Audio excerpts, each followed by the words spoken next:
Hey everybody, Greg here, and in this short video I'm going to show you how you can go to this website called Crucial.com to check and see what your upgrade options are. And in this case I'm doing this from an Apple computer, so some of the steps will be a little bit different for Windows users. You want to start by going to Crucial.com, and you'll see down here kind of in the middle toward the bottom there are two options. One is to go through and select your computer and what brand and model and all of that, but sometimes people don't know specifically what year and what make and model something is. So I usually recommend using this other option, which is scanning the computer.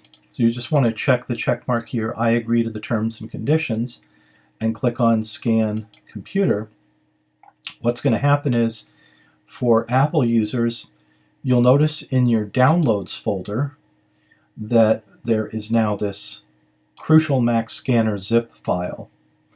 And when you double click on that, and if you don't know where your Downloads folder is, you'd want to go to the Finder, which is the blue face in the lower left corner of your screen. Go to Finder and then look in the folders and you'll find your Downloads folder. Now there may be a lot of files in your Downloads folder, so you'll just look alphabetically down the list to find Crucial Mac Scanner.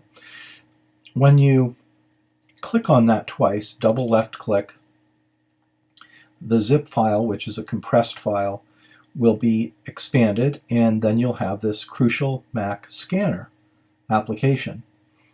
And this is what's going to scan your computer to let you know what make and model it is and what your memory upgrade options are.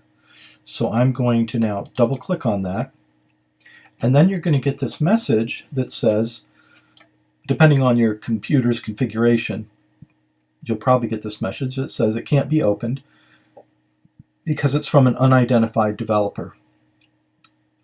So you go ahead and click OK on that, and then from the Apple menu in the upper left corner, go to System Preferences. From the main System Preferences window, choose Security and Privacy. And under the General tab, there are these different tabs across the top. Under the General tab, here you'll see Crucial Mac Scanner was blocked from opening because it is not from an identified developer. So that's a good thing if you're trying to block some fake, antivirus software or malware or something that you didn't intend to install. It's good to have those things blocked. And that's one reason why Apple is, in some respects, more secure than Windows. But in this case, we know where this software is from, and we do want to run it.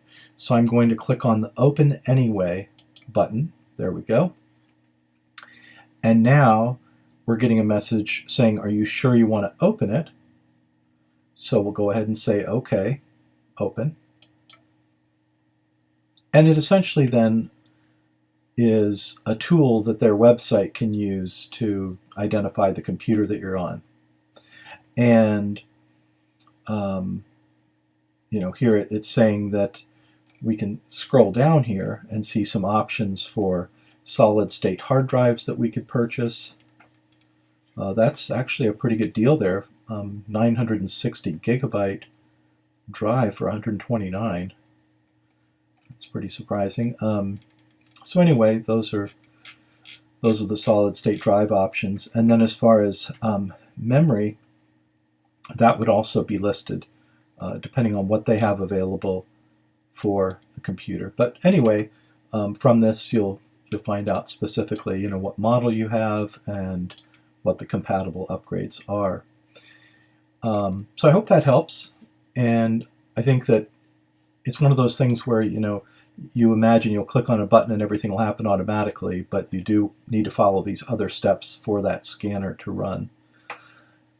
If you have any questions, feel free to post them down below on YouTube, and I'd be happy to answer them. Thanks for watching. Have a great day.